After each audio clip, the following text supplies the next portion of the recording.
mengatakan bahwasanya silakan kalau mau ambil anaknya gitu. Gimana nih Bang menurut Abang sendiri? Ya, saya tentu sebagai perwakilan dari pihak Loli saat ini ya. Jadi bukan seperti yang dibilang Hotman bahwa saya ini pengacara Loli. Emang kita tahu apa?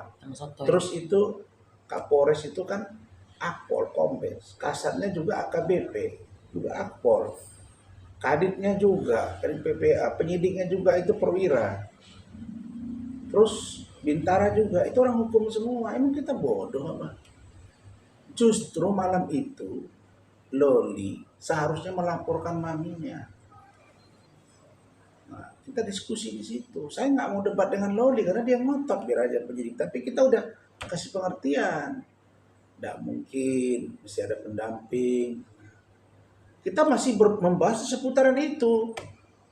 Nah, lalu kemudian sambil nunggu apa yang harus kita lakukan dengan Loli karena dia sudah lari gitu loh.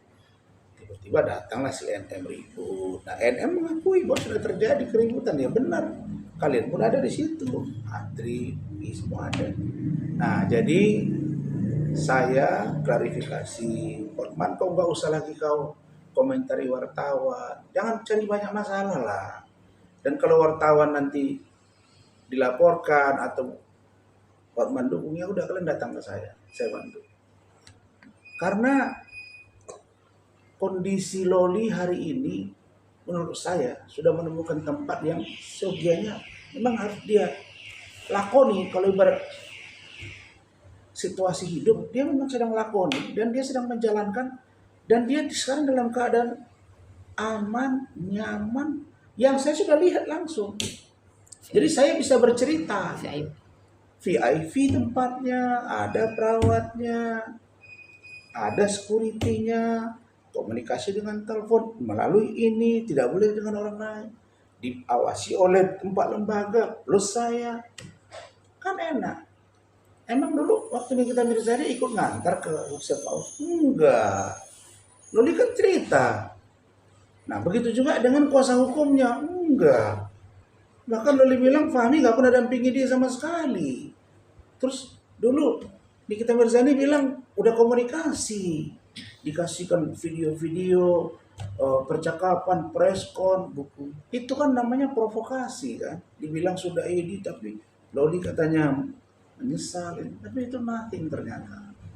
Nah, memang ini adalah bukti bahwa kebenaran mencari jalannya sendiri. Nah, saya terima kasih dari statement adik saya, Fitri Salutero. Nah, sekarang orang yang banyak lihat, mungkin seorang Rasman ditakdirkan menghadapi yang begini. Jadi public enemy dulu, baru nanti jadi media darling, kira-kira begitu. Tapi saya ini menganggap bahwa ini tantangan baru buat saya. Tidak mesti saya harus angkuh, sombong, congkak dengan persoalan ini. Enggak. Kenapa? Karena ini adalah awal dari sebuah sikap saya dan keluarga. Seandainya Loli menjadi bagian dari keluarga saya, kita sudah dengan ridho untuk mau membantu dan membesarkan dia. Tidak saja sampai dia umur 18 tahun Mei ini, enggak.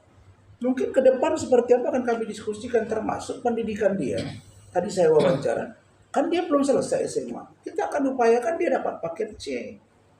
Dan lain sebagainya. Dan saya ini, Bu Ade itu tahu, Bu Eli itu tahu. Saya ini beragam orang di rumah saya. Ada ponakan, ada tutur ponakan, ada tutur cucu, ya, ada ponakan kandung. Dan mereka itu insya Allah berhasil. Yang pegawai negeri, yang lulusan ini, itu artinya apa? Bagi saya, untuk mengasuh seorang anak, itu biasa. Dan saya sudah punya anak 8. Dan seumuran Loli itu ada sekarang. Namanya itu Putri, kelas 3. Kan harusnya Loli itu kan kelas 3. Kalau udah lulus mungkin dia bilang lah dulu dia si Eja ya, yang baru masuk di kedokteran. Mungkin di situ. Jadi seumuran anak saya yang justru anak saya nomor 3. Nah, jadi kalau dibilang ya udah coba aja bagaimana mengasuh, ya biasa kayak Bu Ade udah ada kali. Sekarang pertanyaannya, kalau Loli minta, Om tolong, saya di rumah Om. Adik, dia merasa udah cocok. Terus saya lepas. Terus siapa lagi yang peduli dengan anak ini? Diberikan ke yayasan, bagaimana nanti di dalam? Kan harus diawasi juga. Jadi intinya, kalau memang itu dari hati seorang Nikita Mirzani, dia sudah wartawan yang nulis itu kan ikhlas. Tapi kata-kata ikhlas dari dia kan tidak ada. Dia hanya bilang silahkan ambil. Saya nggak mau berebut. Nah, ini yang harus saya klarifikasi. Nggak ada yang memperebutkan Loli. Nggak ada. Dia bukan berebut, bukan dengan saya. Dulu dia yang bawa ke safe house. Katanya begitu. Iya kan? Kan begitu. Loli sudah aman, Loli sudah tenang, Loli sudah lebih baik, dia sudah tenang di safe house. Enggak. Dari itu menggambarkan bahwa potret safe house itu benar-benar representatif bagi seorang anak yang dalam pengawasan orang tua dan negara di bawah umur. Oke, tapi kecurigaan saya dan tim muncul. Kenapa kok Loli tidak pernah kelihatan video atau apapun bersama ibunya? Kan selalu saya bilang, kok nggak pernah satu pun foto atau apa bicara atau nggak ada. Mulai muncul kecurigaan. Nah ternyata Loli setelah 4 bulan di safe house, dia diperiksa, dia ngomong I love you Fadel. Bukan, waktu 4 bulan pertama. I love you Fadel kan? Di situ mulai membuat kecurigaan kami. Nah, lalu kemudian mungkin mereka berpikir, dia kan nggak ada